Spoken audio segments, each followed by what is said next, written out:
Thank you so much for joining us. Good evening, ladies and gentlemen. Today is a very special webinar, I would say. We as MRC, we did a small school program in the morning today because we take the young students also very, very seriously. 10, 11, 12th class students had joined us, about 150 students had joined us in the morning. And this webinar is an extremely important webinar. We have very senior panel members who's going to be joining us. And today, I'm very happy to inform that the International Maritime Organization had accepted a paper from India where we had made contributions in terms of underwater noise.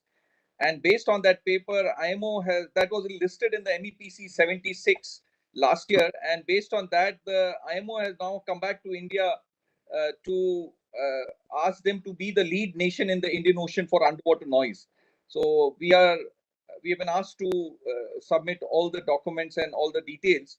So we are hoping that we'll be able to take this forward on behalf of India. So I think that's a very, very important opportunity for us to coordinate and contribute. So Captain Subedar sir is here today, who will be speaking about it sometime later. Without taking much of time, I would like to invite Dr. Puran Pandey sir to be the first speaker and give the opening address. He is the founding CEO of Dialogue of Civilizations Research Institute, a German-based international think tank. In 2016, he earlier served in senior leadership positions in the Nippon Ispat, Bennett Coleman and Company, that's the Times of India Group, and the United Nations. He is the supplemental policy advisor to the governments in China, Germany, and Rwanda since 2018.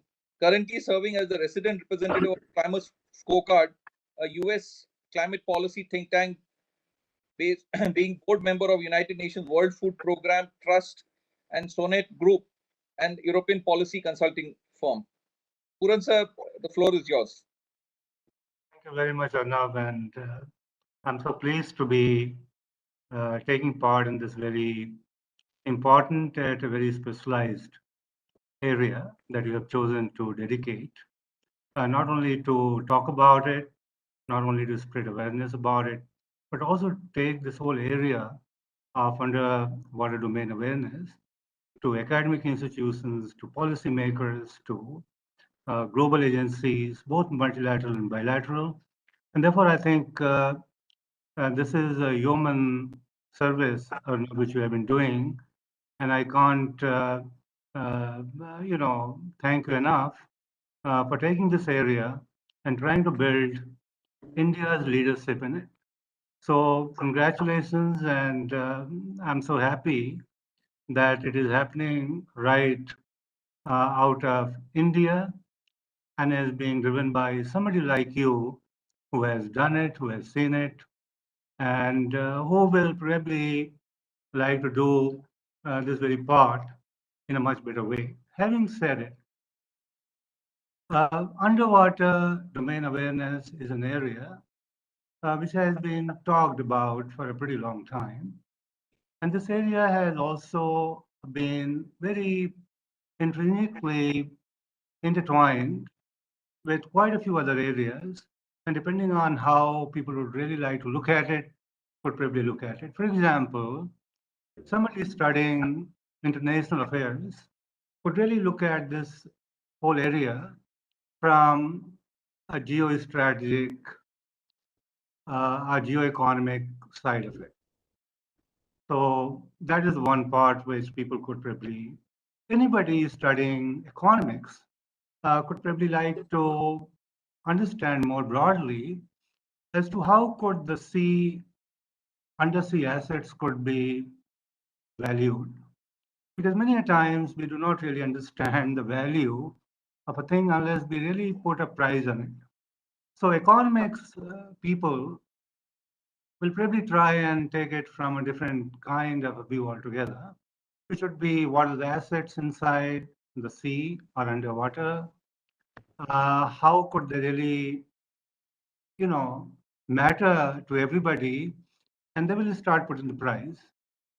Third area could be the climate scientists who are trying to study as to how could Paris Climate Treaty that was entered into 2015 alongside Sustainable Development Goals, and that is a multilateral treaty where every country which signed the Paris Climate Agreement as a treaty in 2015 is supposed to report back to UNFCCC, which is based in Bonn, about the steps which they have been taking, not only to cut down on CO2, but also to see to it that their individual actions, which is their country level actions, are really going to ensure that we all globally act collectively and see that our temperature does not really go beyond 1.5 degrees Celsius above the pre-industrial level.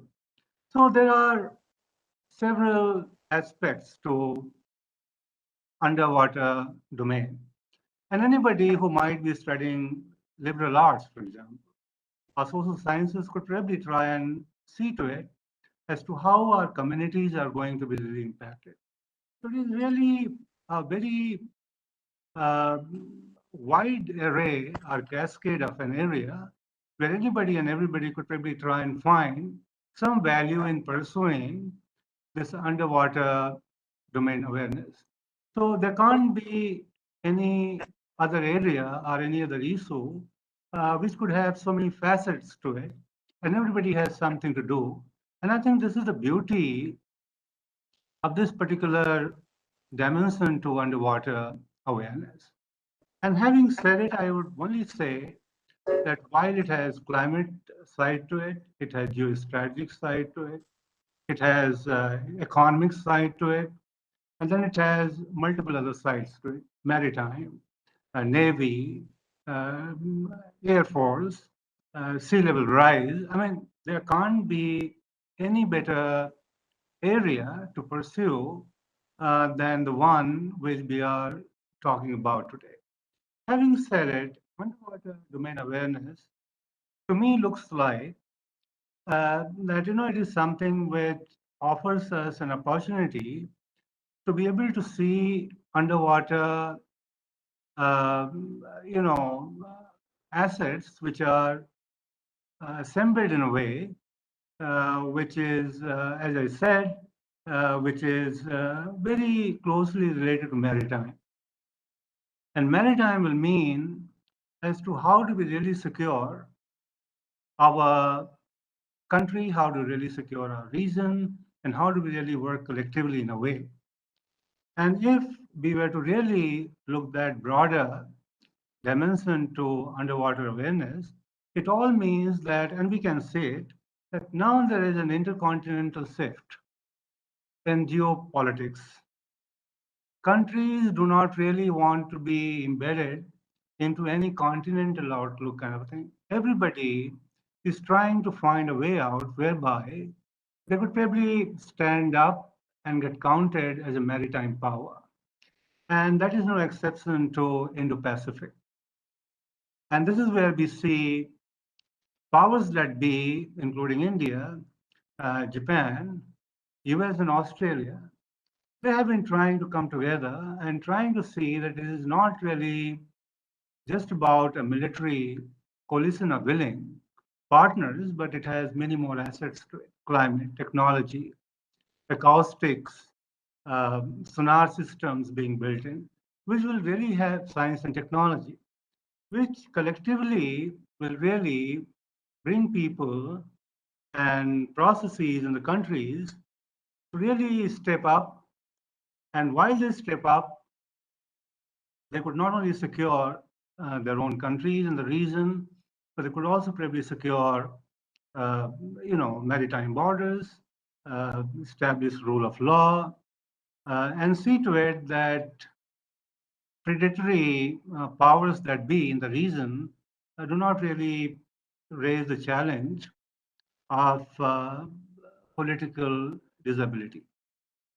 So I would really see that this continental shift from countries and powers to stand up and get counted as the one which is a part of a continent. Now there is a counter competition with regard to being seen as a maritime power. And when we really look at India from that particular dimension or perspective, find out that India has got a pretty definitive role to play in the region, and that would really mean not only protecting maritime borders, but also trying to see to it as to how the country contributes to the welfare and the well-being of the communities, of the people around, and could effectively deploy science and technology to safeguard the littoral waters in the region. So this area as a whole presents many opportunities, and I will now very quickly try and highlight a few challenges. The first challenge to me looks like that underwater mining, exploration by companies, not every company, but quite a few companies, and there are many responsible companies as well, while they do what they do, but then they also do it in a more responsible way. But then there are quite a few commercial interests which will go and dig the whole thing and try and do more damage to the seabed than the economic gain that they contribute to. So this is part one, which really concerns uh, each one of us, and there has to be some way out, maybe by the way of regulation, maybe by the rule of penal provisions, maybe by the rules of putting things up front for the companies to follow through while they go below the sea and try and do exploration, because energy security is something which is being put front and center, and many companies are doing that part, taking that clue, saying, look, we are doing it because we are trying to provide economic security through energy security to the country.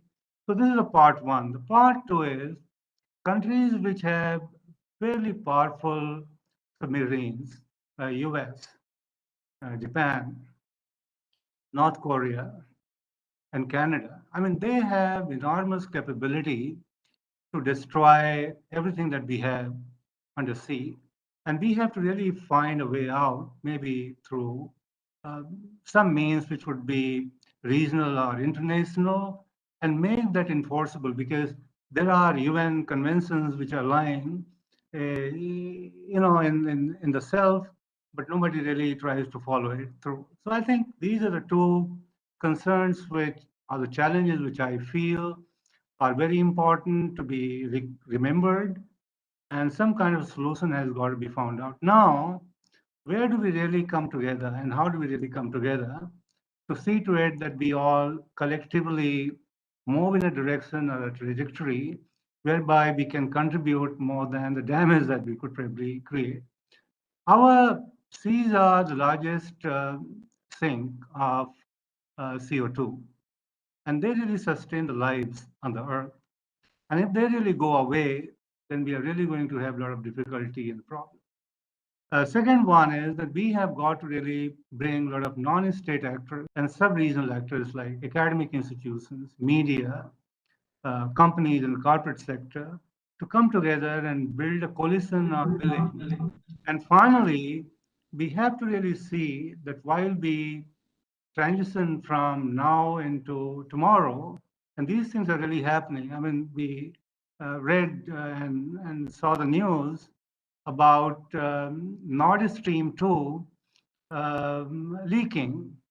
And that leakage is really trying to pose a lot of danger and the challenge, not only to the waters, but also to the countries which are in that part of the world. While that is happening, it could also very easily become a very dangerous geopolitical issue, because uh, the countries could probably claim that, look, this kind of leakage has been done by country X or Y or Z, and therefore it violates the law of the seas, which is one of a very critical conventions of the UN. So we have really got to see to it that we really respect the sea, we really try and do things in a way that we do not really upset the apple cart that the sea is all about, and we see to it that everybody benefits by it. And that will really mean the coalition of the willing and bringing everybody together, including non-state and sub-national actors. So Arnab, I'll stop here. And so thank you very much once again for giving me this opportunity to be able to say a few things which I always feel are very, very important to recall, recollect, and therefore direct our actions accordingly to saving or safeguarding the sea and not really letting it go in a lifetime. So thank you very much, Arnab, once again. Thank you. Thank you so much, sir. It is indeed a good start that you gave us with your opening remarks. And I would now like to take it forward in terms of uh, giving you a perspective on the underwater domain awareness. I would just like to share this. There are quite a few students from Manet who are attending our event today. And today is a very important day, as you all know, and we would like more and more young people to get involved in the maritime domain and more and more young people to participate and take this as a career opportunity. So, going forward, I would like to talk about the underwater domain awareness framework that we have developed, and we are trying to take it forward so that we are able to make a difference in terms of sustainable blue oceans in the new global order. Now, the 21st century, the new global order that we talk about, we can see the strategic interactions have now shifted to the tropical waters. And the tropical waters are very, very different from the temperate and the polar region in all the three counts, whether it is the physical aspect of how the underwater domain behaves. I mean, we are all aware that the biodiversity is very high in the tropical waters, and it has its own impact on various other issues of sonar performance, and even politically and geostrategically also there is a huge difference that we need to be mindful of. So it is important that when we plan our future, we are aware the uniqueness of the tropical waters, so that we are able to build the right kind of capacity. Now, even the Indo-Pacific strategic space that we keep hearing about is defined as in the tropical waters of the Indian Ocean and the Pacific Ocean. So again, the importance of the tropical waters becomes very, very important. So now going forward, if you look at the Indian Ocean, India's position in the Indian Ocean is, I think, very, very unique, and it requires no emphasis. So now, how do we plan?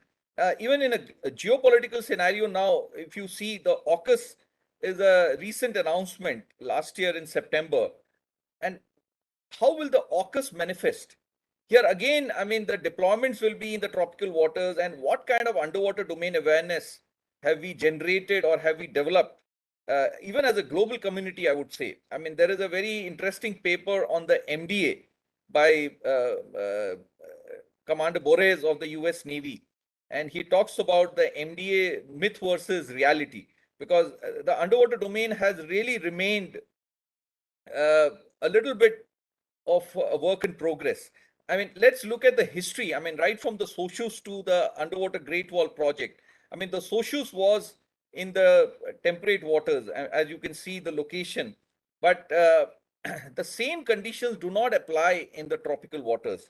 And if you look at the way the global community has moved forward, now, even this accident of the USS Connecticut is something which we need to take note of.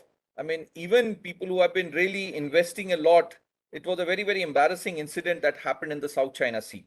And it is again a gap in our understanding of the underwater domain, and particularly when we talk about the tropical waters. Now, looking at the global effort, towards the end of the Cold War, I think the global community, and particularly the US strategists, initially thought that there is no more challenge for them. But towards the end, they realized that the Chinese have really developed significant capabilities. And to counter that, they initiated what is called an Asia X. And this was a purely underwater domain awareness effort. Asia X was a massive exercise to generate a lot of data. And parallelly, they also started the underwater drone program. The US Navy started pushing this very, very aggressively. And the Asia X was very interesting if you look at it, that the first phase, there were 6 US universities which participated in the initial planning. And these were more focused. I mean, it was led by the University of Washington. It was more on modeling and simulation of the tropical waters. And it went on for a while. And then in the second phase, when they had to go in for field validation, they include, because to avoid any diplomatic backlash, they included a lot of universities locally, including from China. Now, the takeaway for the US was very clear. I mean, they needed data, they needed to validate their models. But the Chinese universities or the Chinese authorities also participated because they were very sure that such capabilities do not exist and it is time to learn. So I was in Shanghai in 2016 and I met a lot of people who were part of AsiaX also. And they acknowledged that this was an opportunity for them to learn. And probably although the Great Wall project was announced or declared in 2015, but many of us believe that such a thing must have been planned and being worked upon for at least 2 decades plus.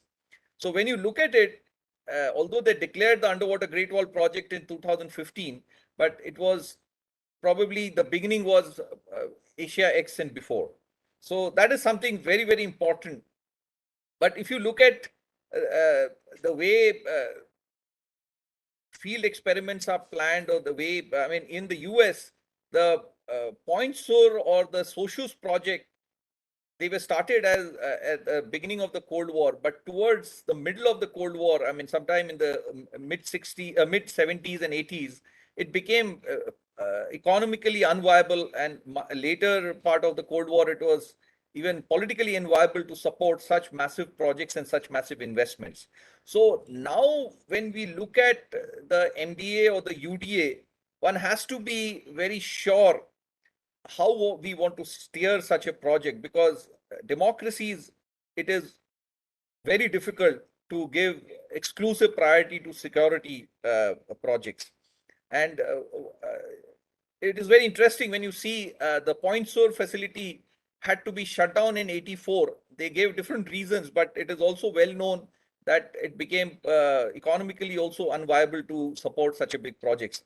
And even if you look at the post-Cold War period, even the environmentalists started getting heavy on the US security establishment, and even environmental impact assessments had to be done, or environmental impact statement had to be filed for national security projects.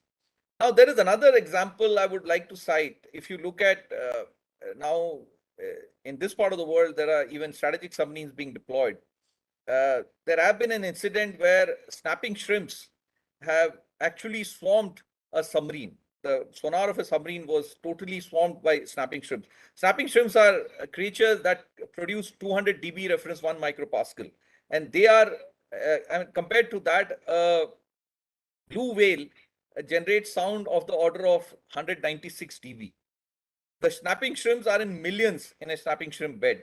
And if I take you back to 1946, I mean, the Nautilus, which was the first nuclear submarine to be deployed, was supposed to be launched in 1952. And the Scripps Institute of Oceanography did a snapping shrimp mapping of the entire world. And the results of that show very clearly that the habitat of the snapping shrimps are the tropical waters. And there are certain parameters. So we as an institute, we started working on the snapping shrimp mapping, because I thought this is a very, very important project. And when we did that, initially we thought we'll start with the habitat mapping. And when we completed that, the next stage we realized there were 14 subspecies of snapping shrimps, with each of them having a very unique vocalization pattern. So then the next stage, we went into the soundscape mapping, and it took us, I mean, initially I thought it is going to be a much simpler thing, but almost 3 to 4 years of very smart kids working on this, on various aspects, right from data analysis using artificial intelligence, machine learning. Uh, we have build the whole technology tool where all the parameters that impact the vocalization of these pattern of these species, I mean, the entire spatio-temporal map was developed. But what we realized is that this has got so many other applications. I was speaking to some very senior leaders, and they said that, Arnab, what have you done for the community? So I didn't have a straight answer then, but then he told me that, Arnab, I was in Vietnam 20 years back, and they were actually laughing at us that, you have so much of shrimps, and shrimp farming is such a lucrative business. So does it ring a bell to you? Then we sat down together, my team, and we transferred this whole tool of snapping shrimp into a shrimp farming tool. So that's a very interesting result that we got. And now we have converted this, I mean, we have extended this to even seaweed farming. So the entire underwater domain awareness can actually be looked at from multiple dimensions, and we can take it forward on various kind of fronts. And in a democracy like ours and many countries like us, we have to make sure that we are able to contribute on multiple fronts. So just to kind of come back to the maritime domain awareness, I mean, typically the present or the conventional maritime domain awareness has remained security driven, and somehow it is, I mean, the concerns of data classification is very, very valid. Nobody can deny that. But at the same time, it is very difficult for a democracy to prioritize security to an extent that other stakeholders get completely neglected. So the proposal that we have made is that how can all the stakeholders come together? And as we said, the tropical waters are very unique, and it is the technology that was developed during the Cold War. I mean, that's why the socius period was, I mean, I think the socius was a remarkable uh, project for generating underwater domain awareness. And the way the whole socius development happened, then the Point Sur facility, which was managed by the university, the Naval Postgraduate School, and they did a lot of acoustic development. But those things were valid for the temperate and the polar waters. And we have to look at it very, very differently. And there's a lot of resources that will be required to actually support UD in the tropical waters. So what we feel is, I mean, if we just look at the stakeholders, I mean, we have a military external security requirement of deploying our own submarines, detecting submarines from our adversaries. We had issues of internal security. I mean, Kasab came by a surface boat, but I'm sure none of us think that the next attack is going to be from a surface boat. I mean, there is so much underwater robotics happening. And even migration is such a big issue. I mean, the Rohingya crisis is well known, and there is so much disruptive technologies available, and we really need to prepare ourselves. I mean, the security is definitely going to be one of the prime concerns. But even blue economy requires a very different outlook and I mean, look at the fishing in various, not just in the Indian Ocean, but in various parts of the world. It has remained in the unorganized sector, and the policy has been a real concern. On one end, we have the fish stock on the decline, but on the other end, the bycatch is very, very high. Similarly, deep ocean mission and various other blue economic opportunities, I think there is a lot of capacity building that is required. Even in terms of environment and disaster management, at the beginning of the webinar, I mentioned about underwater noise being given a lot of importance by the IMO, but a lot of capacity building is required. Even disaster management. I mean, a lot of disasters are originating from the sea and the ocean now. What is our preparedness? I mean, I'm not here to say that we can prevent a natural disaster, but with early warning, we can really minimize the loss of life and property. So there's a lot of work to be done. And if you just look at the BIMSTEC countries alone, uh, it caters to, it has 25% of the global population. So these are highly populated area, and we know that most of the population is closer to the coast. So disaster management can become a very, very serious issue, and it's an important political issue also. So how do we really invest and improve our capacity building? Now, capacity building has to have science and technology as a major driver. So our understanding of the ecosystem, the components of the ecosystem, the species that they exist in our waters is really a lot of work to be done. And I mean, if we just talk about the EZ of India, it's more than 3 lakh square kilometers. So can we put so many sensors? How do we build smart systems to make sure that we are able to generate the underwater domain awareness that we desire? So again, a lot of technology is required. I mean, the entire digital ocean framework is something we really need to focus on. And I've been part of some of the research cruises and the research activities in Japan and also in Sri Lanka and Singapore. And the kind of systems that they've evolved are so seamless. And I think we need to work towards that to make sure that different components are, or different stakeholders are able to pool in their resources and synergize the effort. So this is the framework that we have proposed. The four sides of the cube, they represent the four stakeholders with their unique requirements. But the core will be the acoustic capacity and capability building. I mean, as I mentioned, the tropical waters, the degradation of the sonar performance is of the order of almost 60%. I mean, a sonar that you buy from the West gives 32 nautical miles in those waters when you test it there. The same sonar that you bring it to our waters, the performance degradation is almost to the extent, I mean, the performance that you get in our waters is like 6 to 7 nautical miles. That is the kind of, so you can straight away see strategically that the asset deployment is almost 7 to 8 times. But with field work and with R&D, we can definitely make this 6 to 12 nautical miles, which means that our asset deployment becomes half. And if we can deny this to our adversary, advantage is 4 times. I mean, the strategic advantage is 4 times. So I think a very, very humble beginning can be made, and more people can get involved. And if you look at this cube, even the vertical construct, a lot of sensing is required, a lot of sensors.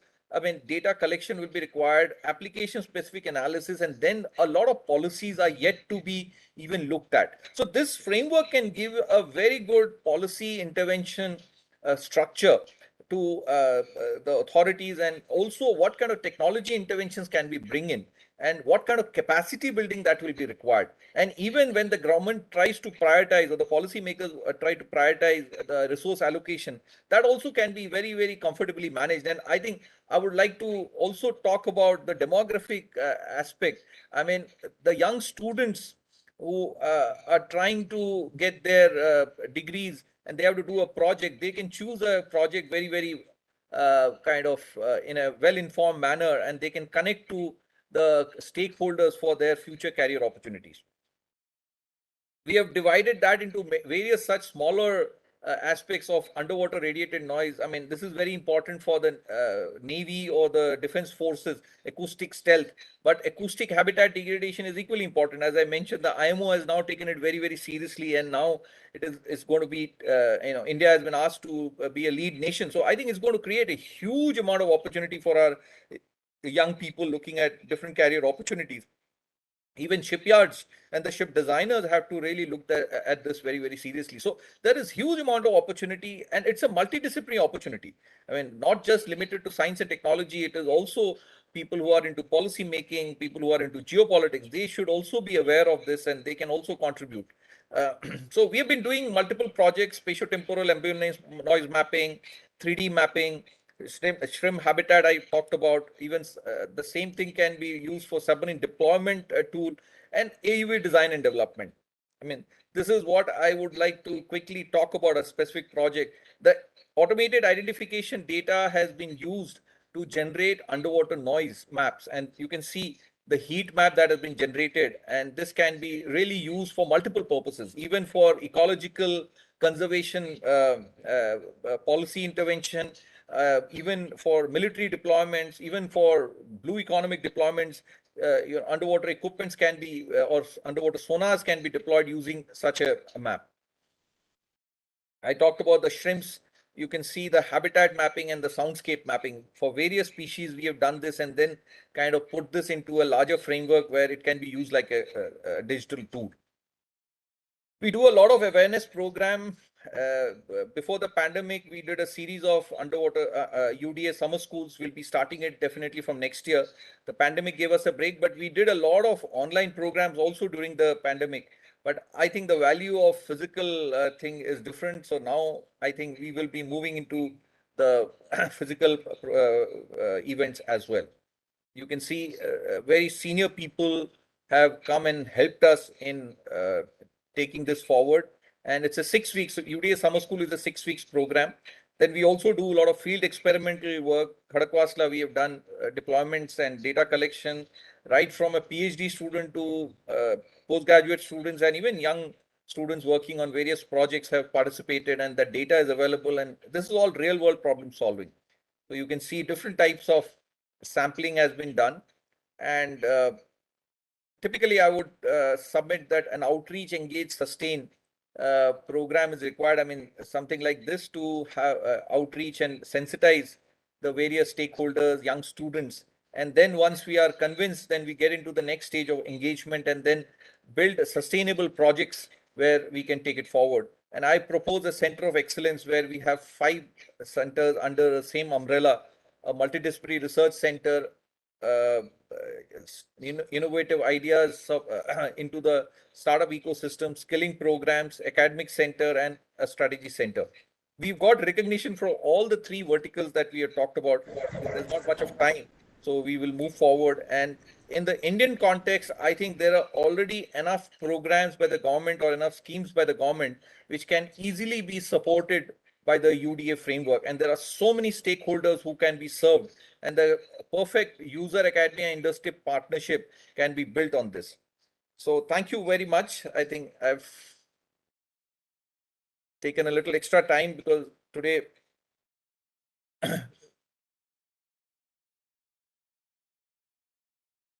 I would now like to request Vice Admiral Anil Chawla sir, PVSM, AVSM, NM, and VSM.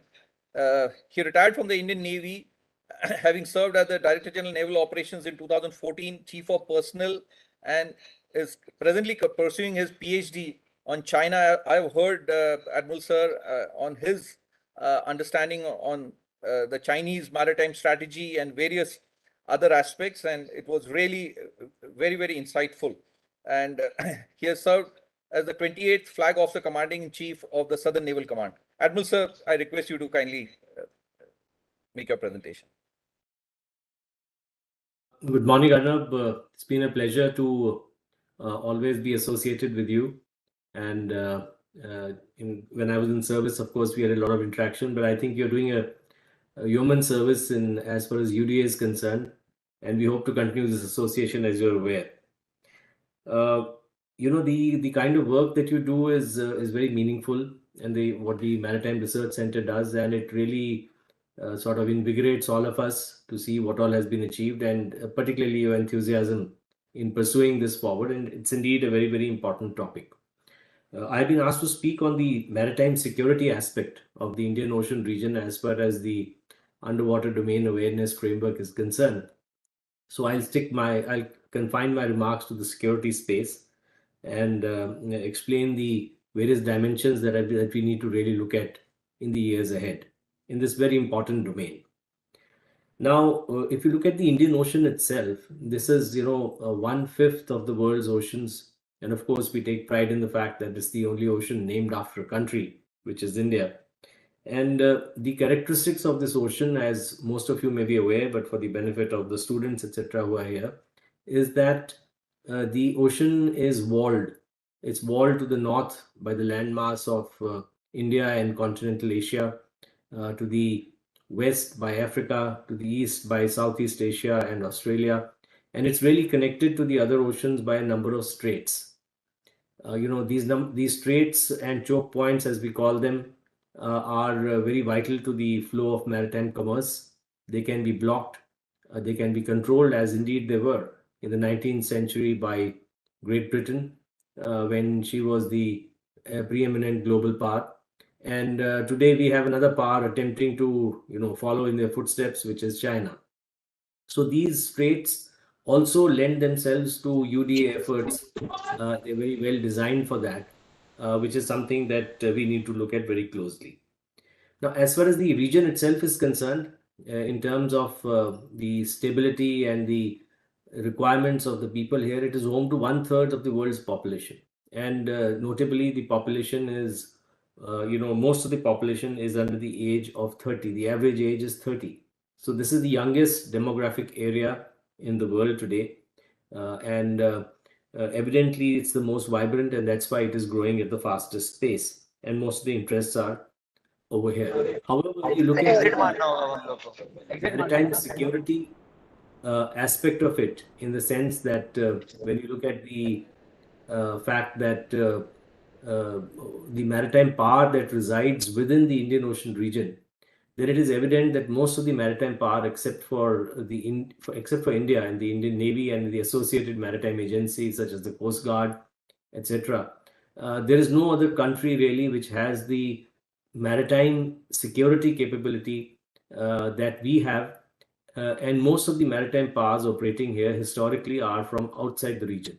They've been, of course, as I mentioned before, the United Kingdom, Great Britain in the past, United States after that, then the Soviet Union, now China, and of course a lot of the other European powers still have territories and forces here.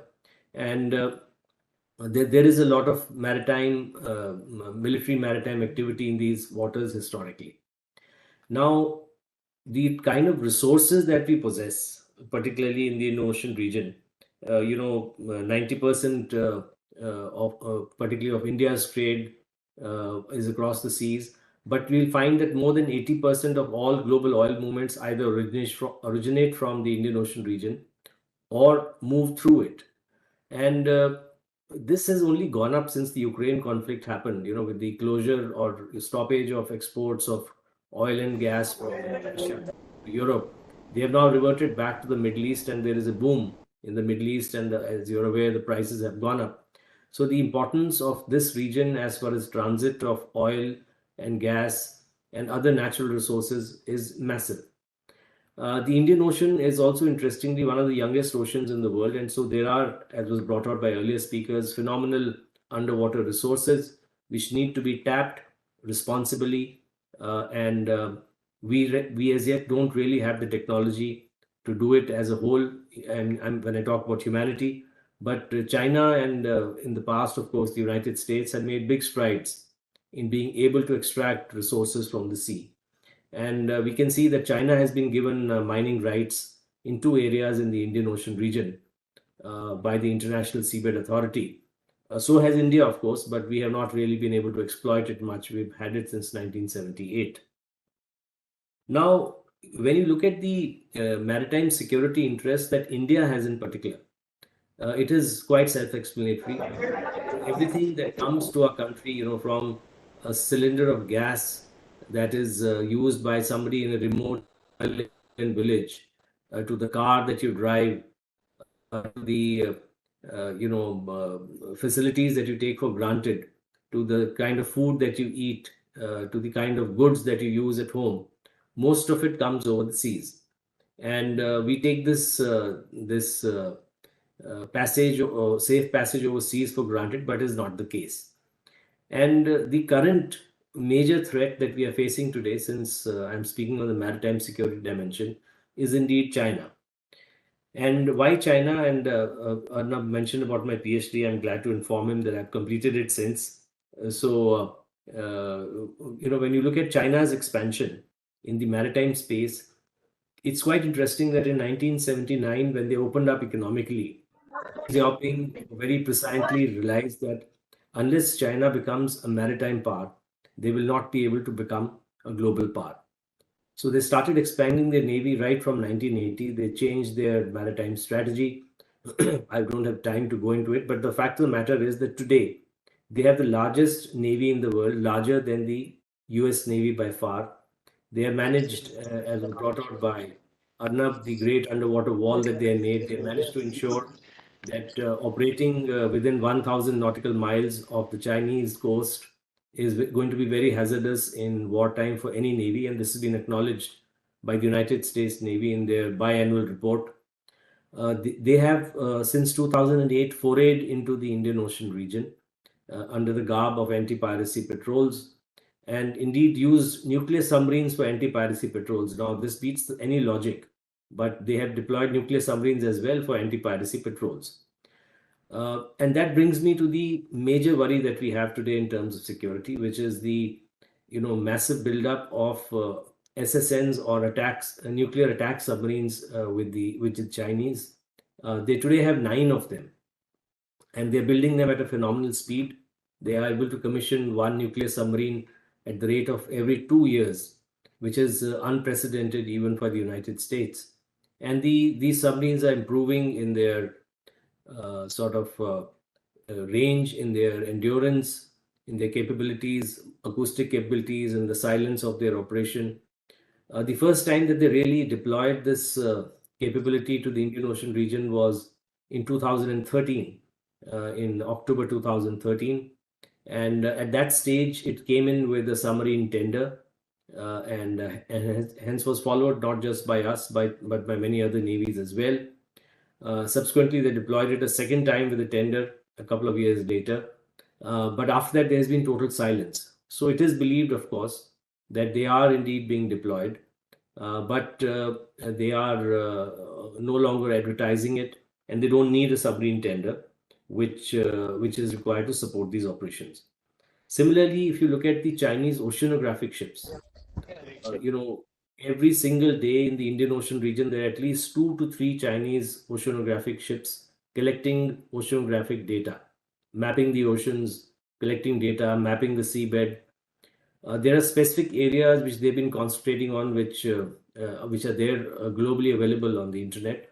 And one of them is, interestingly, the 90 degrees east ridge, which runs parallel almost north to south in the Indian Ocean, almost down from the Andaman and Nicobar Islands along the Sumatra island of Indonesia, where, as far as the United States researchers say, it is believed that they are exploring that to facilitate the operation of their SSNs, because that affords because it's a very mountainous, underwater mountainous area.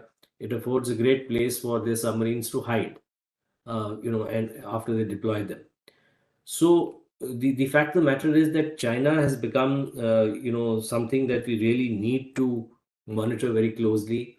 They have tremendous underwater capability in terms of not just their submarine fleet, which today numbers about 59 conventional submarines, as I mentioned, 9 nuclear attack submarines and 6 ballistic missile submarines.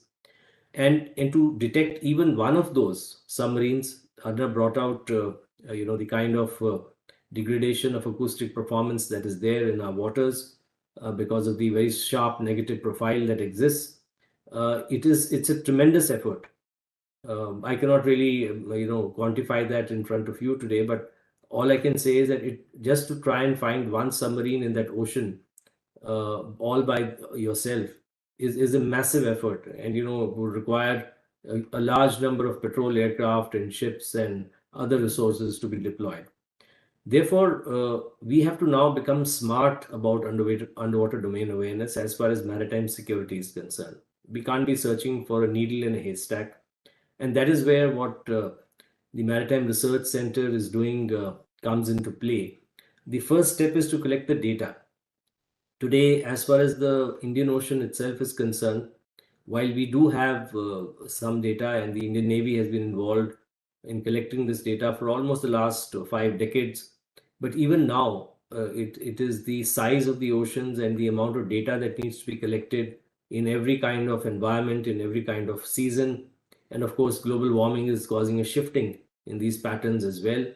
The oceanographic data, the climatographic data is interrelated. The underwater seabed data is interrelated to acoustic noise. So there are a number of variables that exist, which we need to gather, and we still are, I would say, not even 5% of the way of gathering the data in the areas that we interest. I don't talk about the Indian Ocean, that's a huge ocean, but in the areas that would interest us as far as maritime security is concerned, we have a long way to go.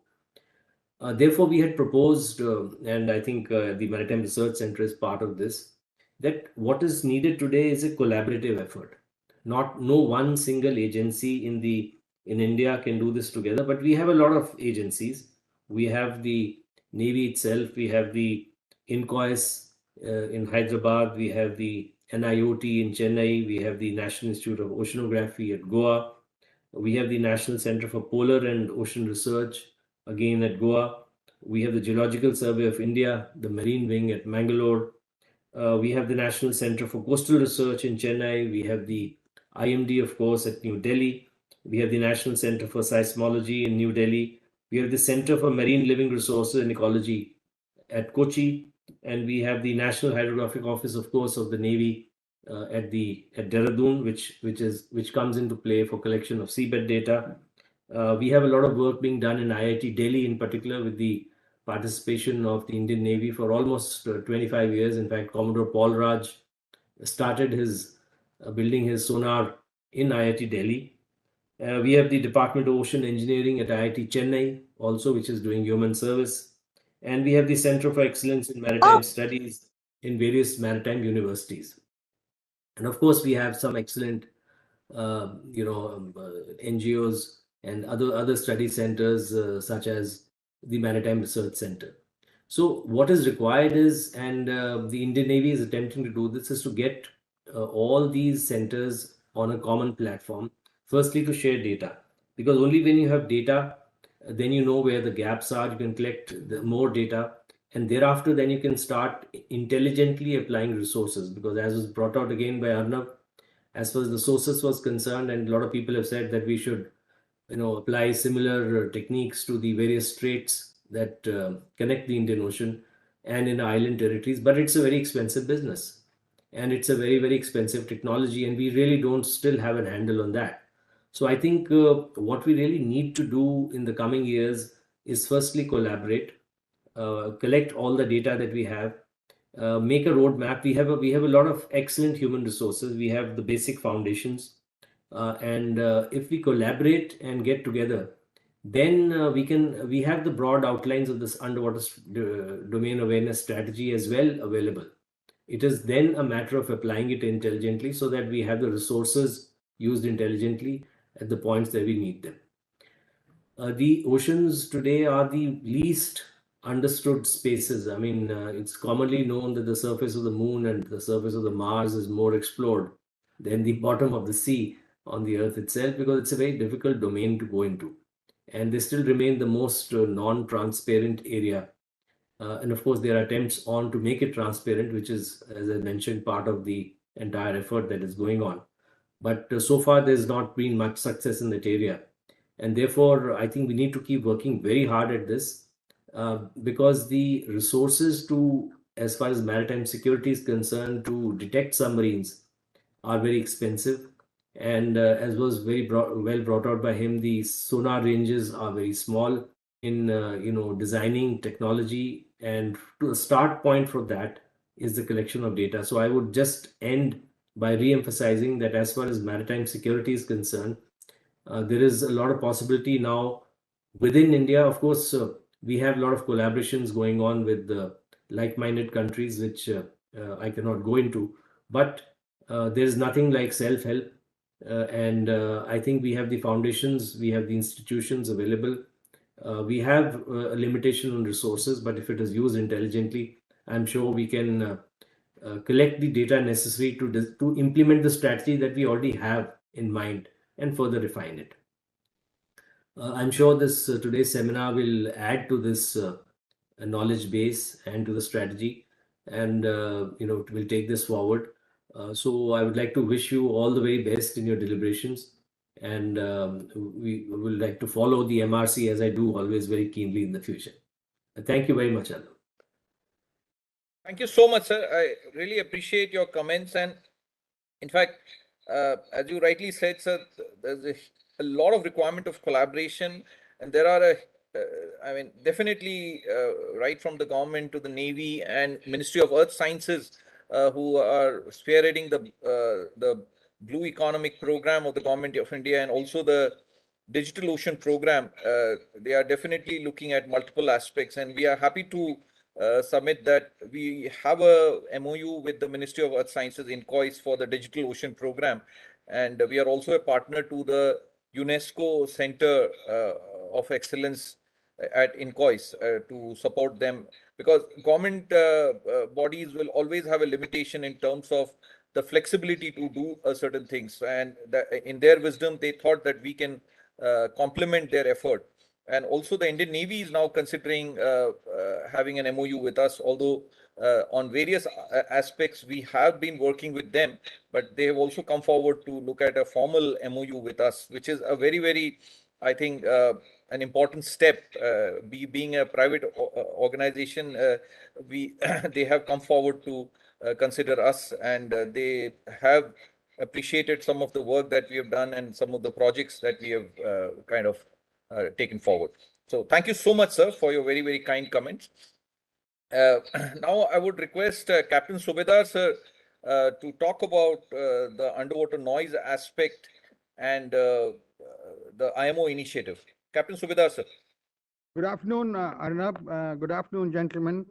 I am speaking from Brest in France.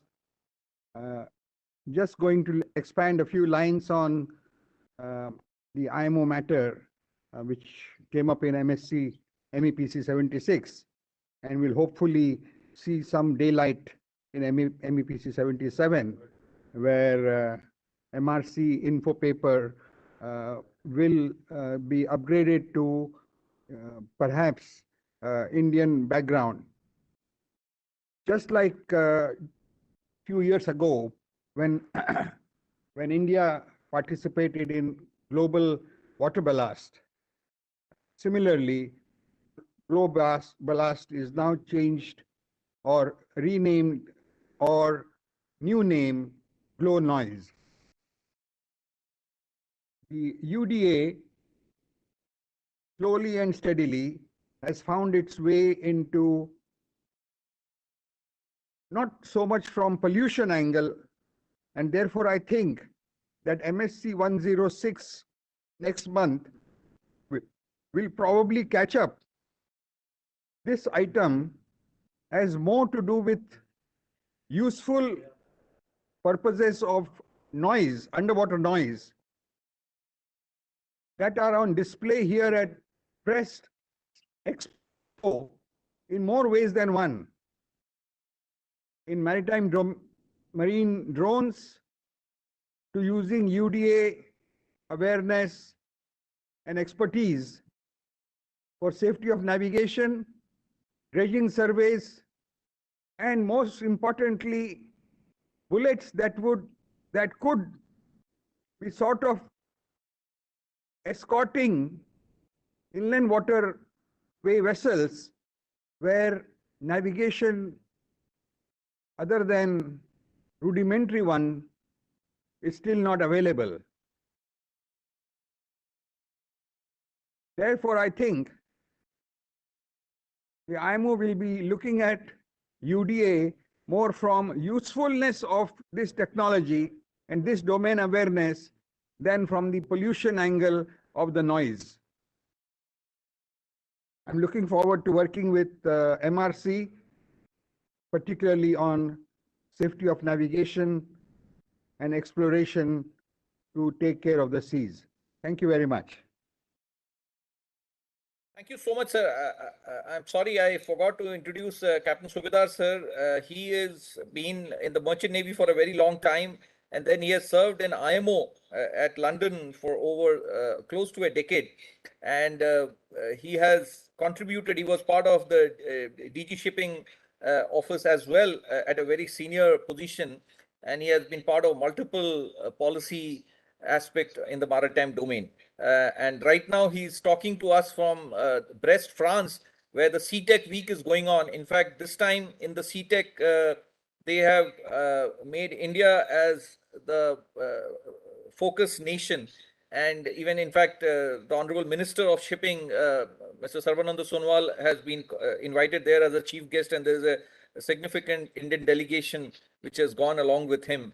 I was also supposed to have been part of it, but I had to take a call to not join this time. But I've been in Brest, and I know it's a maritime city with a lot of industry, which is encouraging a lot of innovation.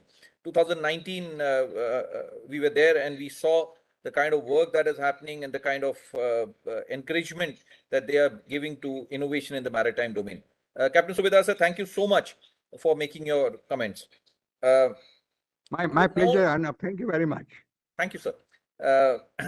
I would now invite our next speaker,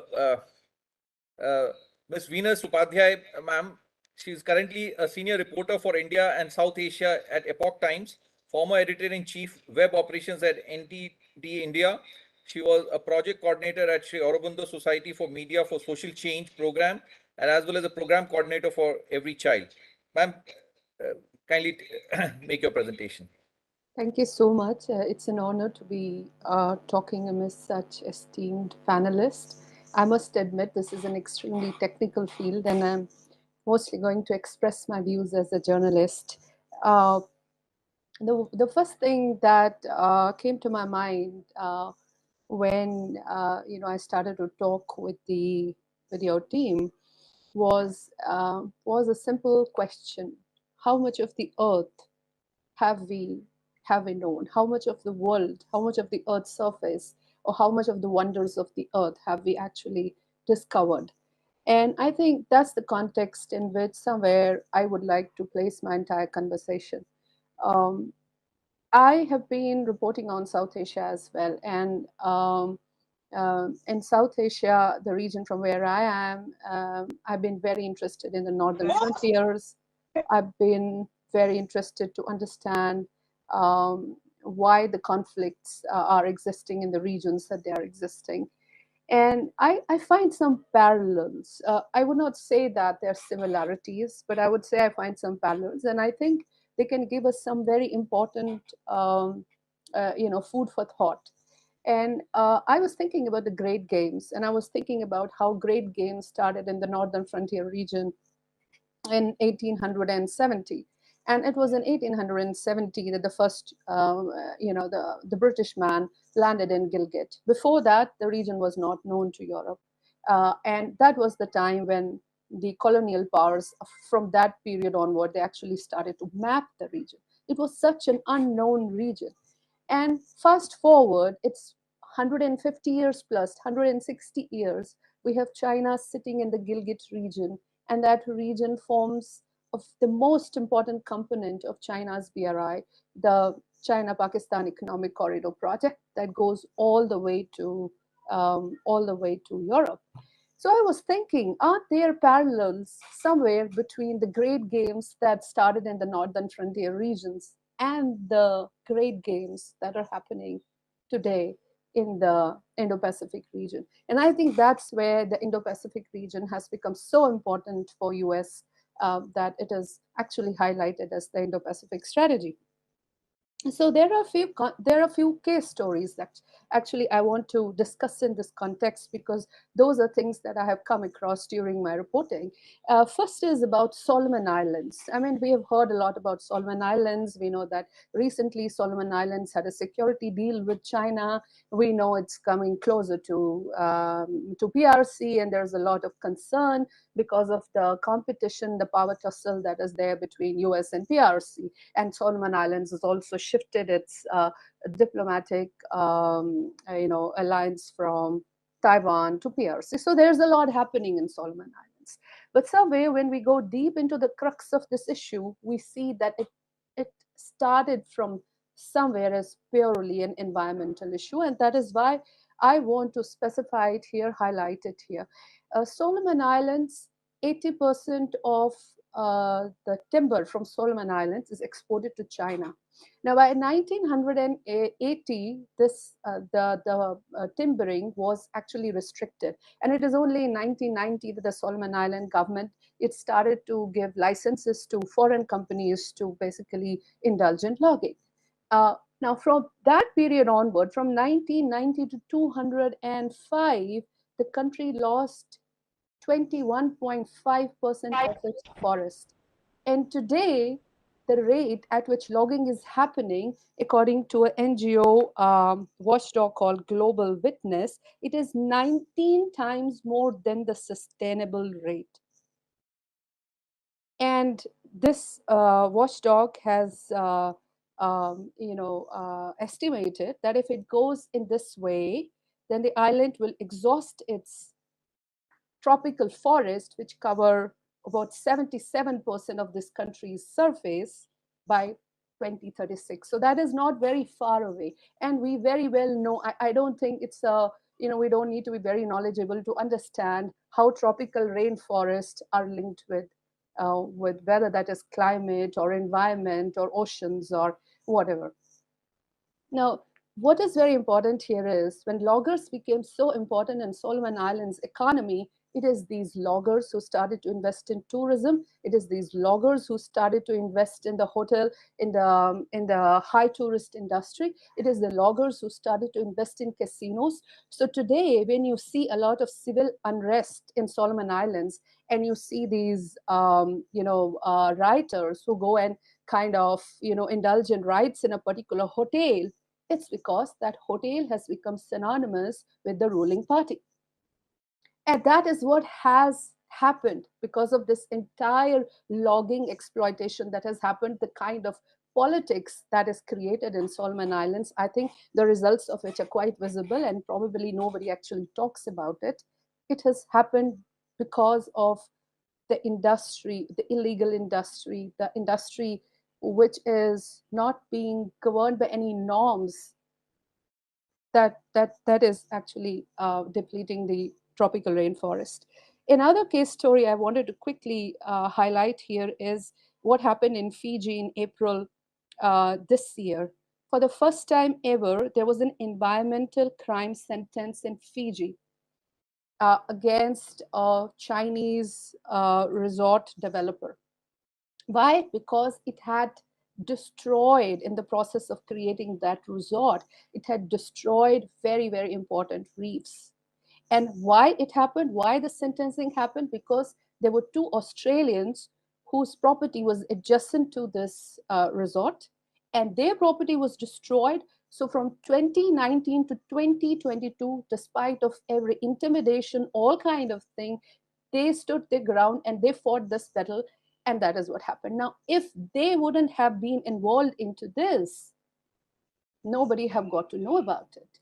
Now, the court has ordered this Chinese China-linked company, resort developing company, to actually pay, fine and all those things. But the experts have said, and it is there in the reports, that those reefs can never come back. So now these are just two case stories. I'm sure there are many case stories. We go deeper into the casino industry. We know how many illegal operations that are existing in the Pacific Island nations, and how this entire cloud of cloud that is existing, uh, how that is tempering with the environment, and how that is tempering with the life of the citizenry. And as it is in the case of the region of the Great Games, I think the region has become the most strategically volatile region in the world today, right? We all know that. We know it's a flashpoint. And who has actually benefited from it? Only the powerful regimes, but it is the citizens. I think they have been suffering. They continue to suffer. So I think we should take a clue from that, because I think this coalition, this kind of platform, this kind of interaction is very, very important for more and more citizens to get involved in this kind of interaction and this kind of path breaking discussions. So just to sum up my my presentation today, when you talked about CDA, the comprehensive underwater domain, and how to convert India as a major maritime nation globally, I have a few little suggestions. Um, I think that UDA should create a coalition of institutions, a coalition of global citizens with a kind of a common vision.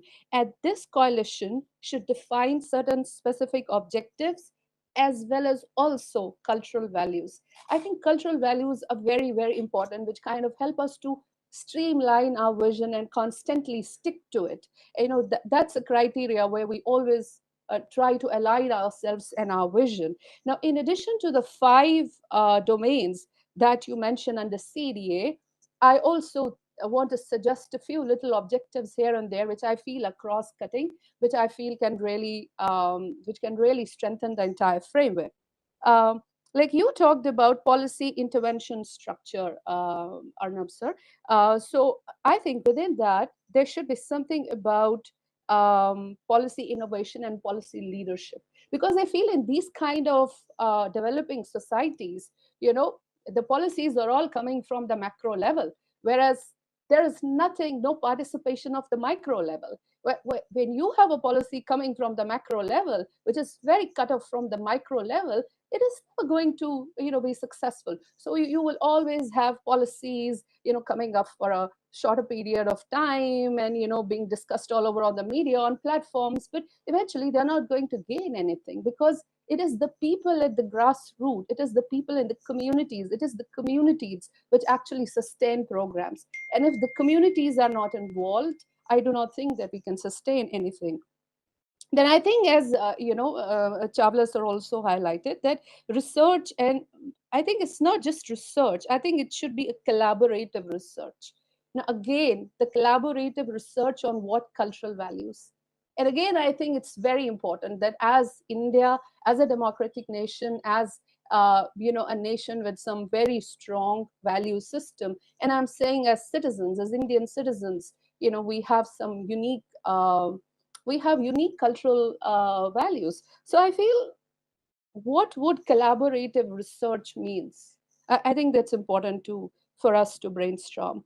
And again, as you people have highlighted, outreach, community outreach, because I have talked about, and I think Arnab sir, I've discussed this thing with you before as well, that there are experts who have basically done this grassroots level discussions in various of these developing societies, whether it's in the Pacific Island nations or in the countries which are in the Indian Ocean. And these grassroots level discussions are where actually we can come up with real solutions. So I feel the outreach, particularly the grassroots based discussions, are very important. And obviously capacity building, and I think all these objectives are very cross-cutting, and I feel that this coalition that I'm suggesting can act as a nodal center or a coordination center for civil society partnerships.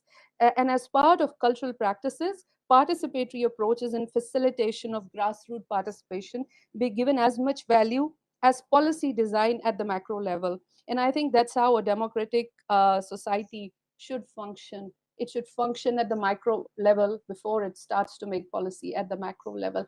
And if policies are made at the macro level, there has to be a way, there has to be a channel where civil society can play a role, where how those approaches and practices can be built at the grassroots. So with this, I would end my presentation. And I think this one last message I want to give is that underwater domain awareness cannot happen without underwater domain compassion. Thank you so much. Thank you so much, ma'am. I think two very important points that, if I can say, are the takeaways. One is you re-emphasize the collaboration, importance of collaboration, which Admiral Chawla sir also mentioned. And the second part is the micro versus the macro aspect. I mean, I have used the term consolidation versus diversity. We did a report for the Niti Aayog, how the national capacity and capability building should be done for the underwater domain awareness. I mean, if I just tell you that we have proposed 7 centers of excellence I mean, there was a concept of inter-university center also, where you can consolidate all the resources and bring one institute where everybody can work together. But I also had the thought that I mean, just if you look at the underwater domain, there are issues of strategic security, there are issues of sustainable blue economy, there are issues of traditional knowledge. So archaeology, underwater archaeology becomes a very, very important aspect. Then your inland water transport, I mean, it's such a big initiative. So like that, we have listed 7 such centers of excellence. And my worry is that if you put it under one particular institute, I think the diversity will be lost and it will be extremely difficult. I mean, what you covered in the micro and the macro aspect, I think that's just something we really need to balance this aspect. And I think it's a very, very important point that you make. Thank you so much, ma'am, for your very, very excellent presentation. Now, I would like to request Mr. Deepak Arora, sir. He currently serves as the Vice President of Public Affairs, Naira Energy, since 2018, where he successfully managed business crisis and won 2 CSR awards. Previously, he served as the Vice President at SR Foundation and as a Head of Corporate Social Responsibility.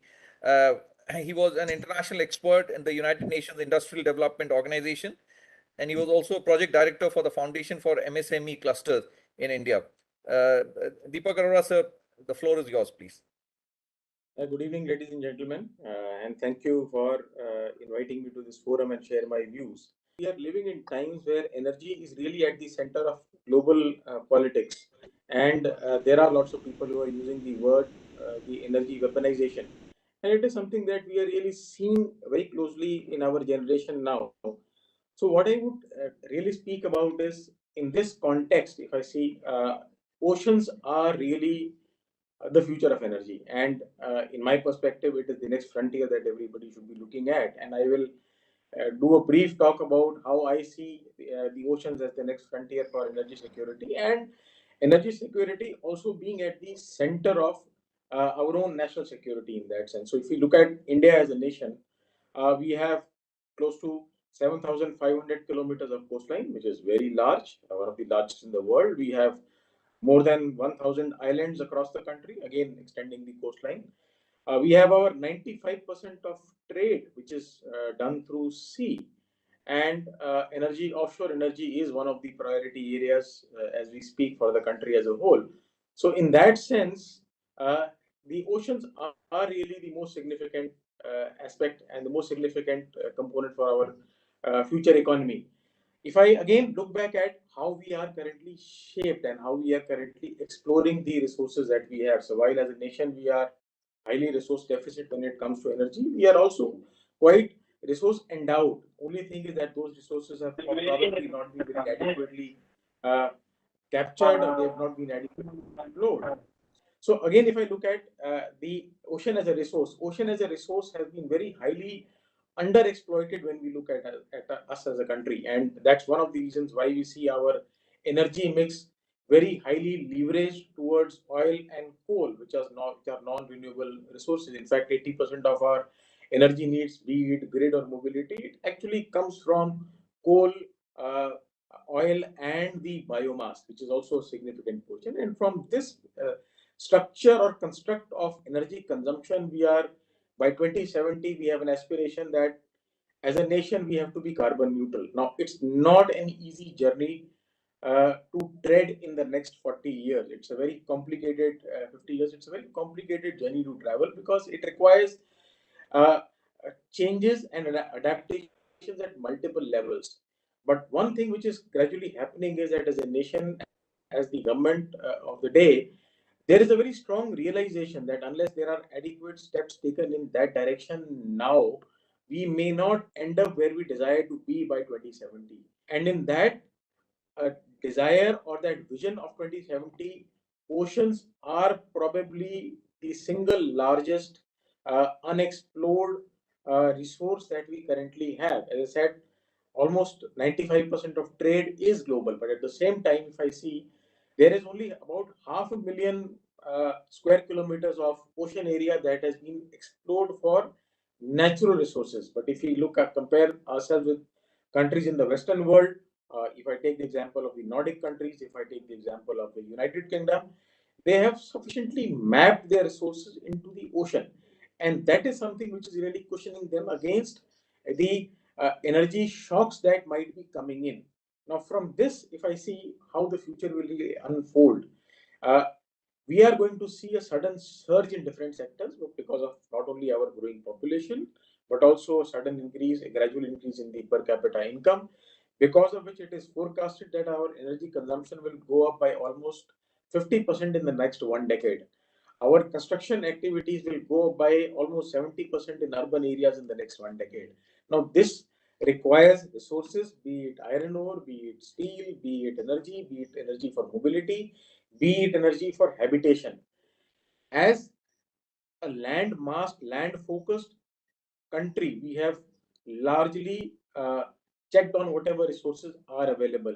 What is left untouched is largely within the ocean. And that's how what we will see from the current mix of energy. My view is that we as a nation will gradually move on to non-biomass. Hydrogen is going to be a very significant game changer as we proceed forward in future, not only for mobility, but also for grid energy in times to come, though that is still 20 years away as I would see today. But mobility might happen much sooner than that. Your part of your grid might happen much sooner than that. Similarly, there are large underexplored resources for coal-based methane, which is a couple of notches better than the current fossil fuels that we are using. There is a large effort being made to invest into LNGs, which is another big thing happening. And when it comes to specifically the oceans, there is also a lot of research which is going on using algae which are grown in the oceans as biofuels. So what we are seeing currently that from the 80% mix from fossil fuels, as we move towards our journey of 2017 to become a carbon neutral nation, the entire mix will change into that direction of renewables. The only challenge which I see currently at the moment is that the wind energy has not been adequately looked at, unlike the Nordic countries, which have very significant presence in the wind energy space. But in all other resources that we are requiring, we are currently as a nation moving in that direction. I do see a lot of challenge happening even in the case of oil, because our current consumption stands at about 4 million barrels a day. It is expected that from 4 million barrels a day, despite our plans for becoming carbon neutral by 2070, because of the natural growth in the process, while the proportion may decline, overall volume consumption may still go up to 8.7 million barrels a day, as is forecasted by 2070. So the urgency of today's conversation and the significance of today's conversation, in my view, is to look at the national security or the maritime security from an energy security perspective, and then look at having a more comprehensive plan. Though energy security, oil and gas industry is mentioned in your framework, my modest suggestion would be to look at the larger construct of energy security and not just oil and gas, uh, the as the one major integration to the energy security aspects of India. Thank you very much. Deepak Arora sir, thank you so much. I think in the present geopolitical and geostrategic scenario, energy, post the Ukraine war, I think energy has become an extremely important topic, and I think it requires definitely a lot of focus. Thank you so much for bringing this to the webinar, and really appreciate your comments, sir. Thank you so much. Thank you very much. Thank you for inviting me. Thank you very much. Now I would like to request Dr. Denizal Mlenarik. He is an associate professor at the Faculty of Economics and Business, the University of Zagreb, as well as the founder and president of the Center of Economic Diplomacy. He is an official judicial expert appointed by the Ministry of Justice, Croatia, for the fields finance, accounting, banking, financial analysis, and firm valuation. He is a leader of a scientific research project for the University of Zagreb, multi-objective programming methodology for economic diplomacy system. Thank you so much for joining us, sir, and I request you to make your comments, sir. Thank you very much. Hello to everyone. First of all, I want to apologize to everyone for interrupting like this. Unfortunately, this day is really messy. I'm in the official delegation with Ministry of Foreign and European Affairs here in Croatia. We are in official visit to Istria County, and you know how it goes with official delegations and official visits. It's always not on time.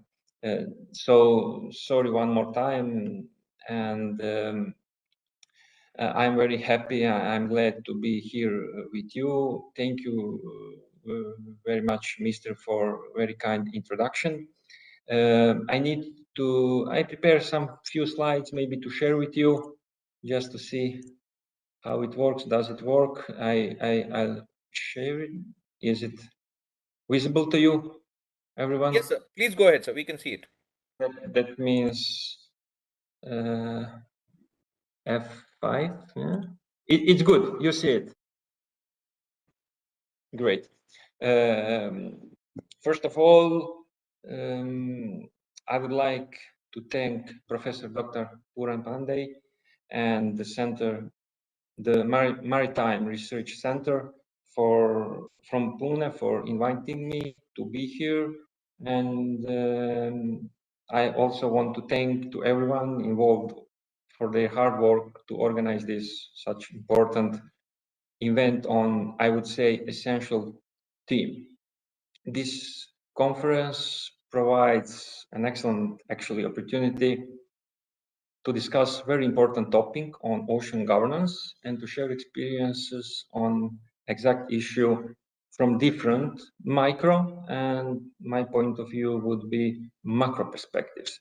And the Center for Economic Diplomacy is pleased to contribute, which I'm the founder and the president. Thank you all also for dedication to this event, and looking forward to possible cooperation in the future.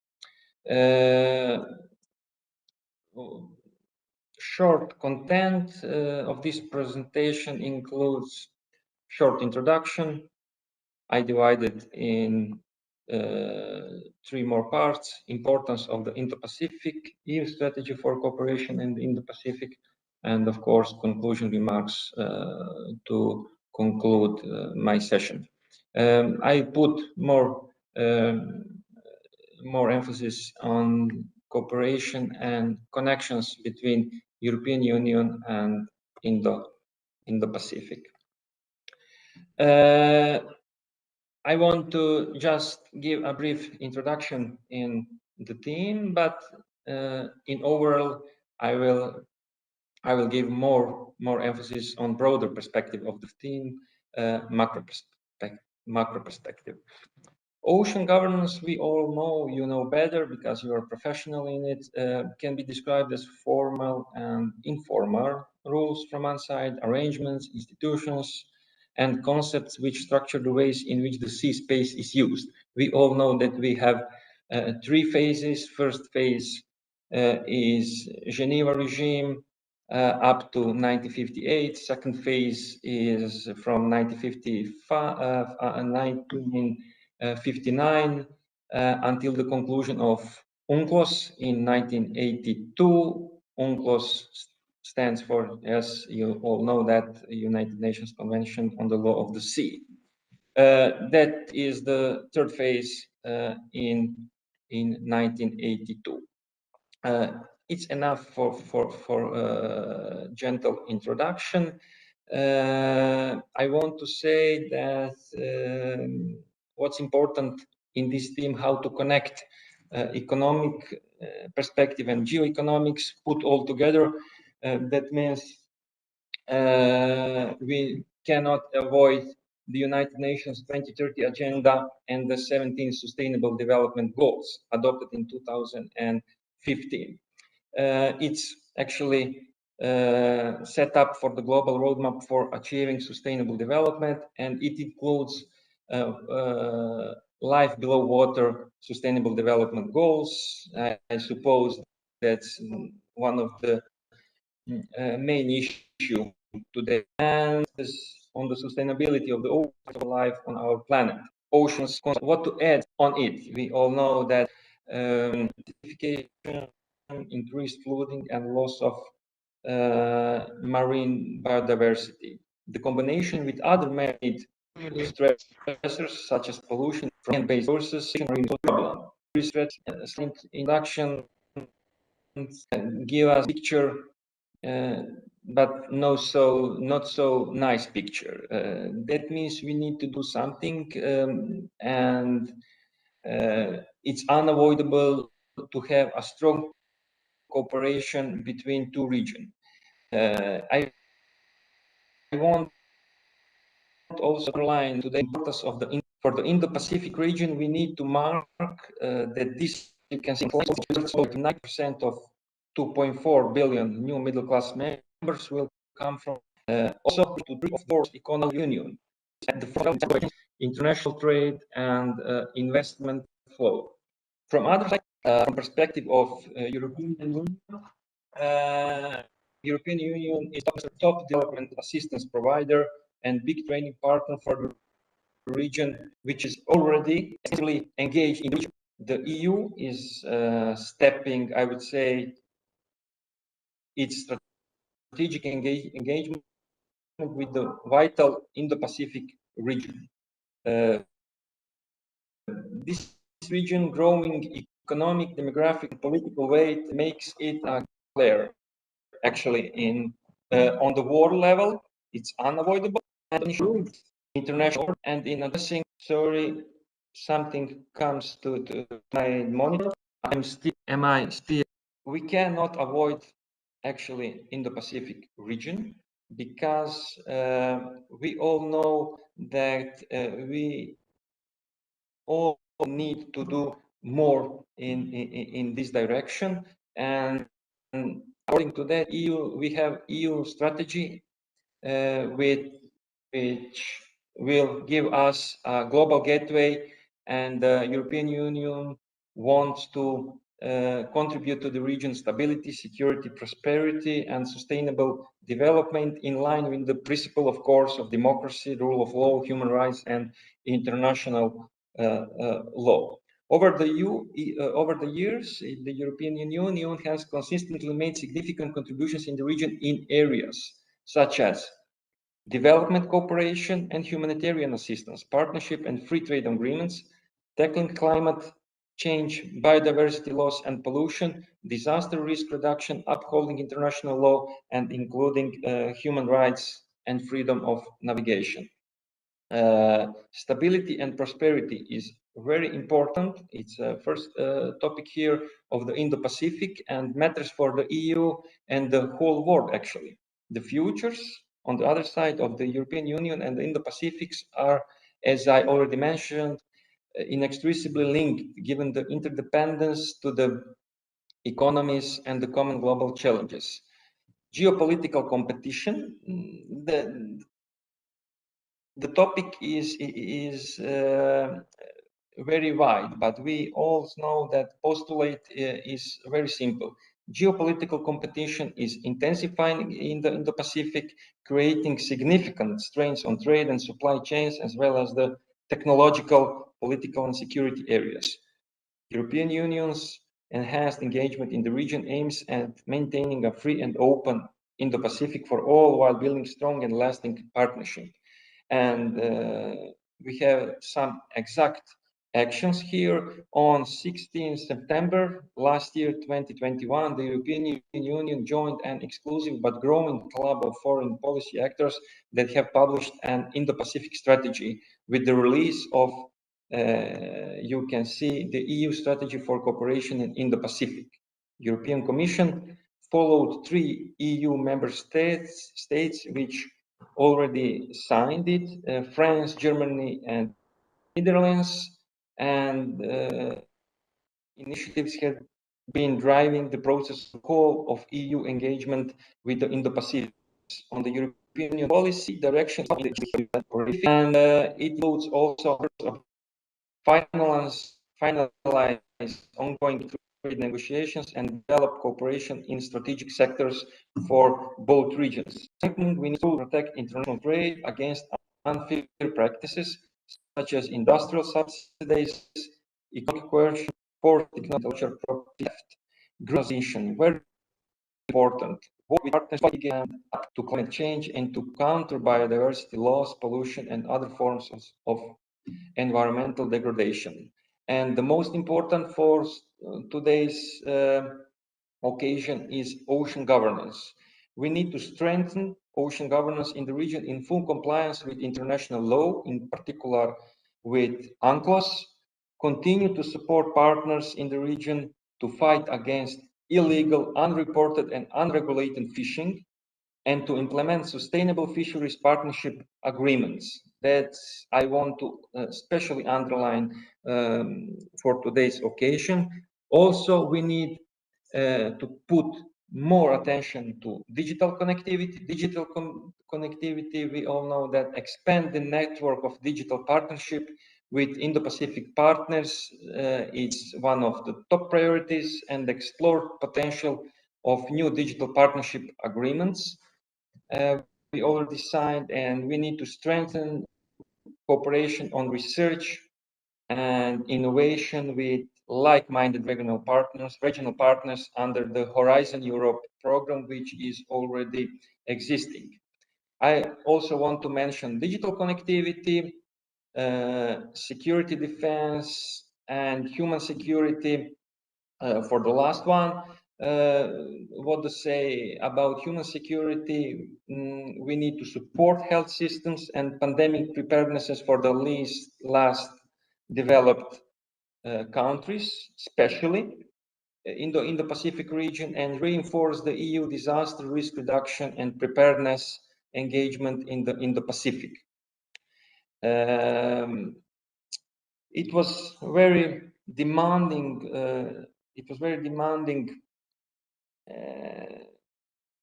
Question for me to put this broader theme in 15 minutes and to share with you some information, and I will go because I suppose that we are out of time. I would go on conclusion remarks, but something happens with the connection, I suppose. Do you hear me clearly? We hear you, sir, but you do have a little but bit you of, don't see me. You have a connectivity problem, definitely. But you are I'm still online. You can hear me. We can hear you. Yes, sir. Please go ahead. Okay, please. I will conclude here. I want to send some messages for today's occasion, which I mean is very important for both region, and we need more roundtable like this one.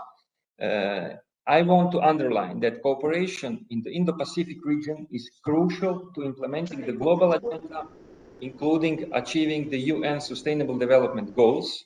Europe and the Indo-Pacific region must also work together now to promote a green and sustainable post-COVID socio-economic recovery for the well-being of our own peoples. The European Union strategy, as I mentioned here today, is inclusive for all partners in the region wishing to cooperate with countries of mutual interests.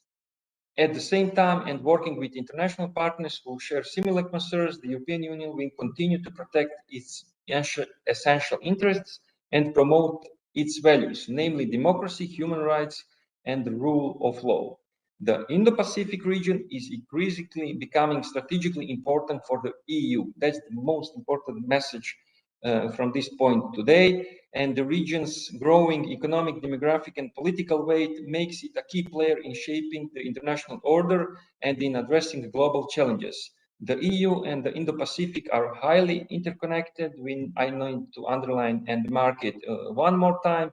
And the EU is already the top investor and the leading development cooperation partner and one of the biggest trading partners in the Indo-Pacific regions. Together, the Indo-Pacific and Europe hold over 70% of the global trade in goods and services, as well as over 60% of foreign direct investment flows. It's a remarkable achievement. We need put everything to build more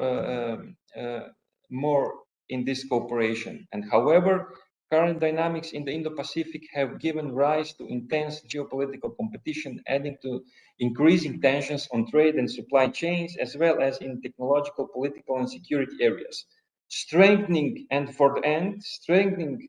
ocean governance in the region, including increasing the EU support for the Indo-Pacific countries, fisheries management and control systems, the fight against illegal, unreported, and unregulated fishing, and the implementation of sustainable fisheries partnership agreements.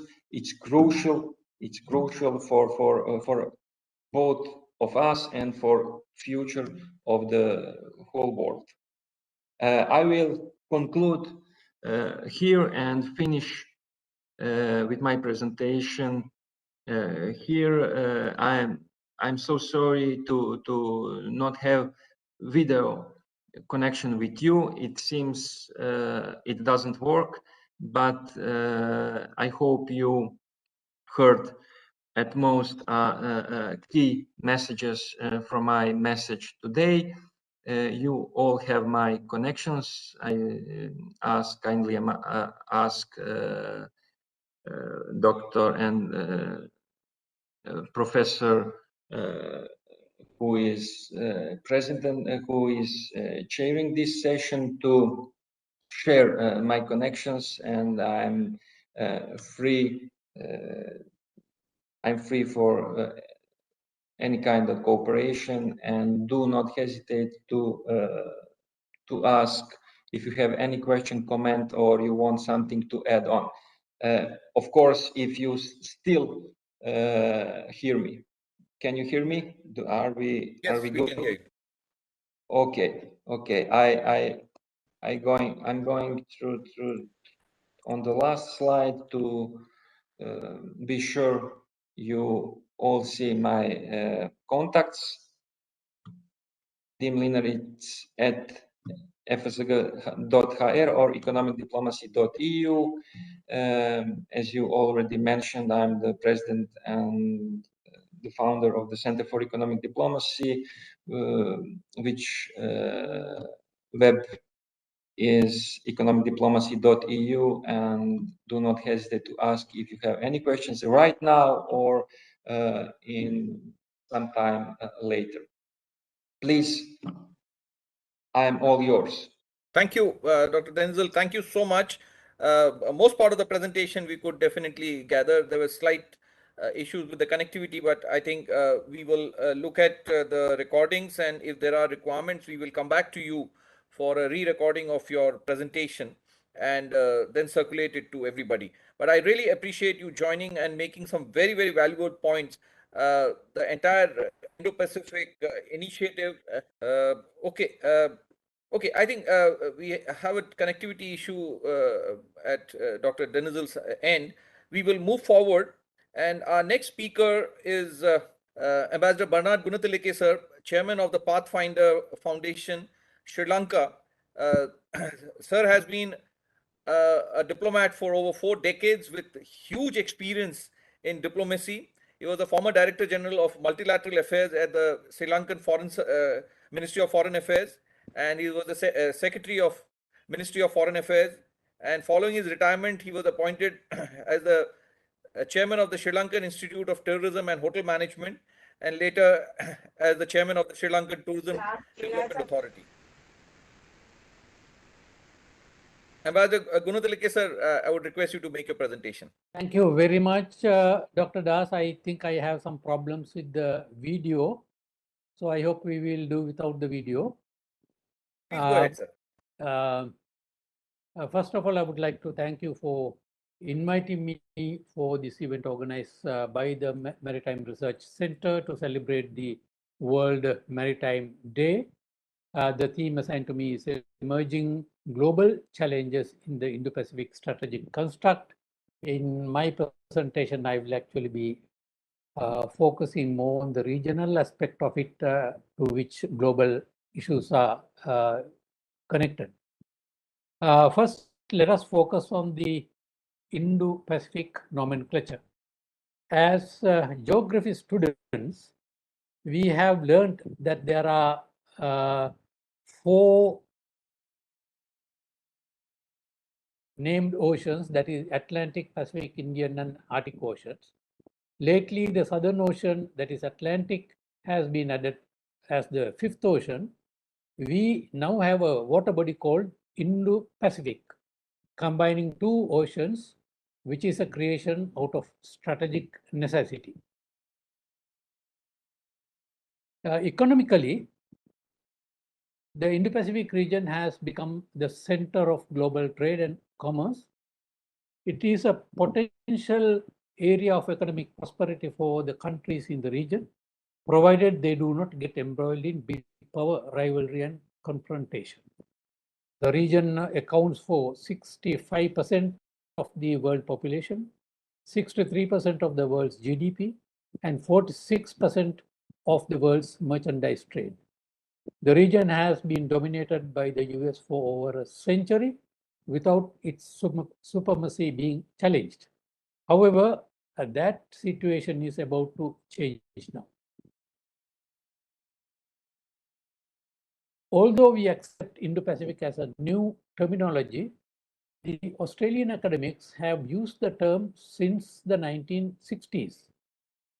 However, very interestingly, its origin could be traced back to an individual by the name of Karl Haushofer, a German geopolitical writer of the 1920s, who authored Geopolitics of the Pacific Ocean.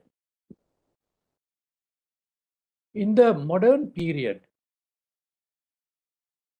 the late Japanese Prime Minister Shinzo Abe spoke of the Indo-Pacific in his speech, Confluence of Two Seas. That was in the Indian Parliament in August 2007.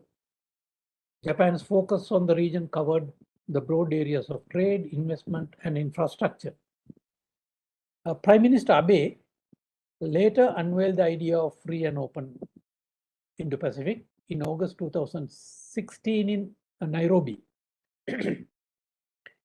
He said, and I quote, Japan bears the responsibility of fostering the confluence of Pacific and Indian Oceans and Asia and Africa into a place that values freedom, the rule of law, and market economy, free from force or coercion, and make it prosperous. It appears that in Nairobi, Prime Minister Abe gave a strategic twist to his original idea espoused in New Delhi.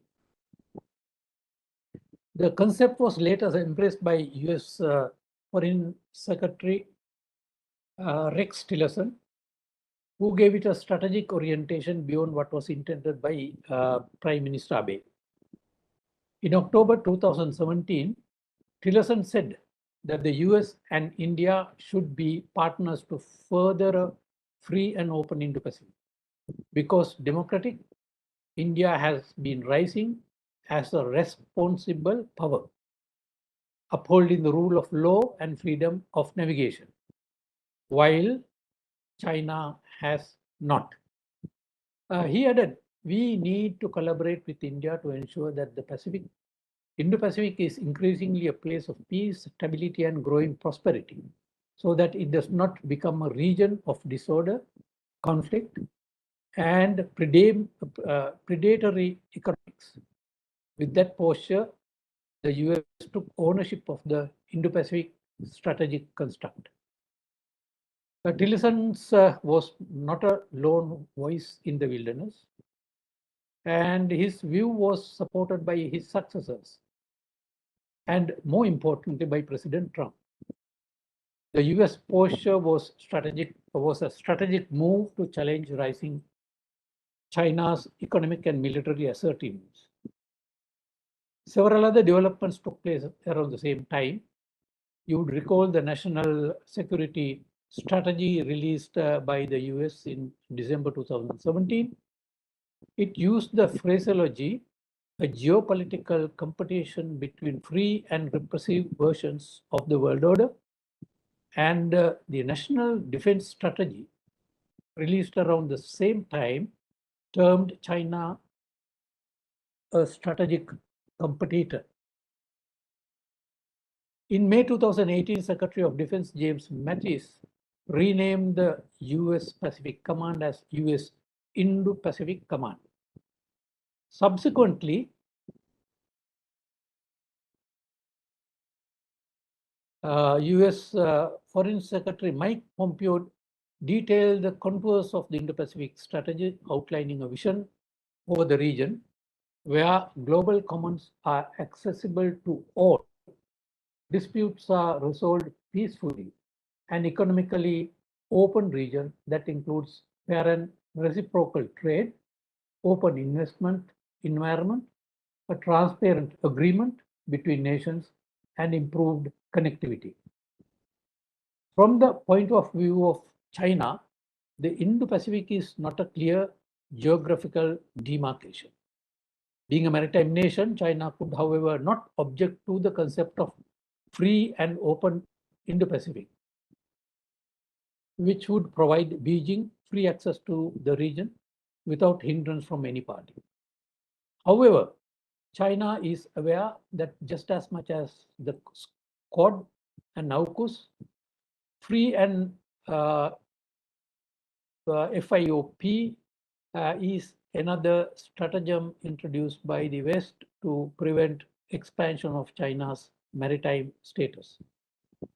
That the Western stance resulted from China's activities in the South China Sea and its frenzy in establishing naval facilities in the Indo-Pacific countries appear to be lost in their mind.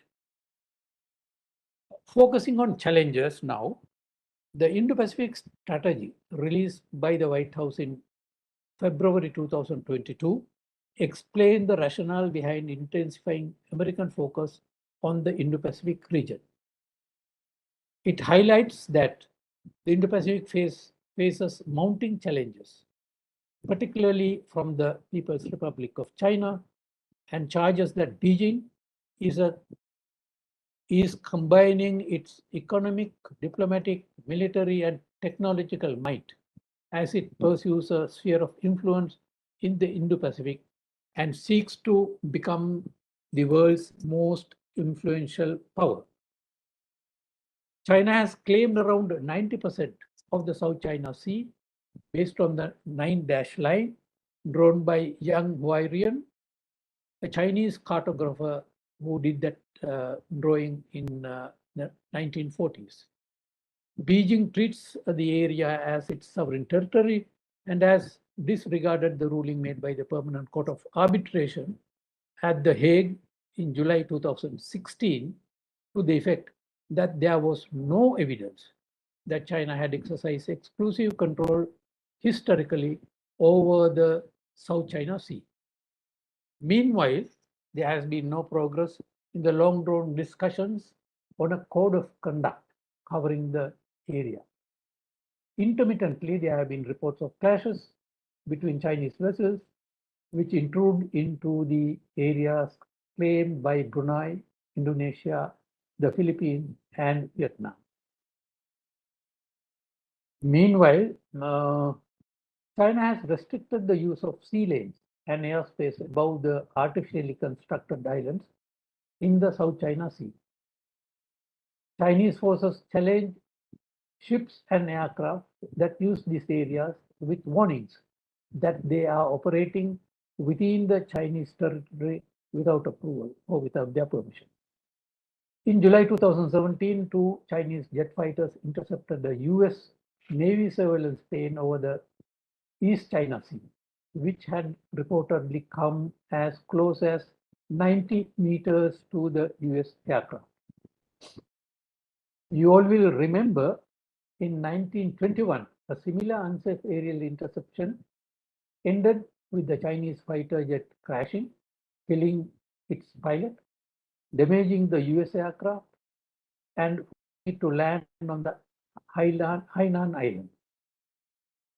So these were the developments that took place in this area, that is South China Sea, such incidents could go out of control, leading to armed confrontation and endangering peace and security in the region.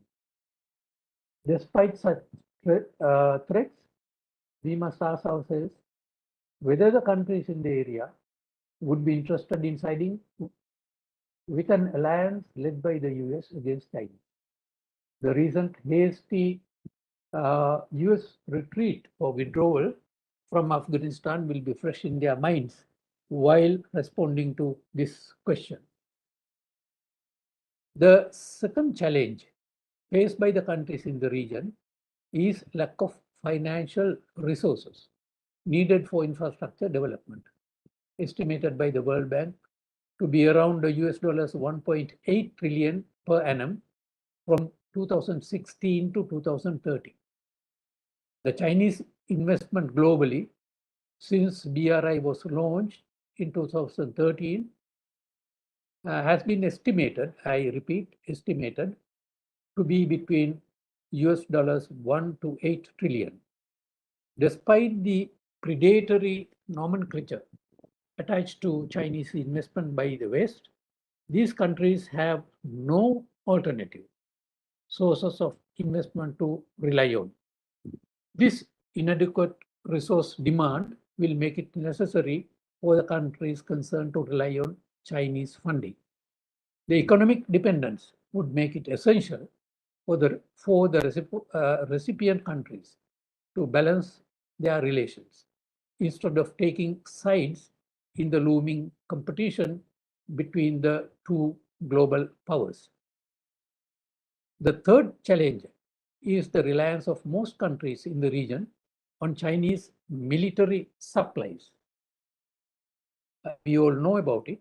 I mean, countries such as Bangladesh, Indonesia, Malaysia, Myanmar, Pakistan, the Philippines, Sri Lanka included, and Thailand are heavily dependent on Chinese military hardware.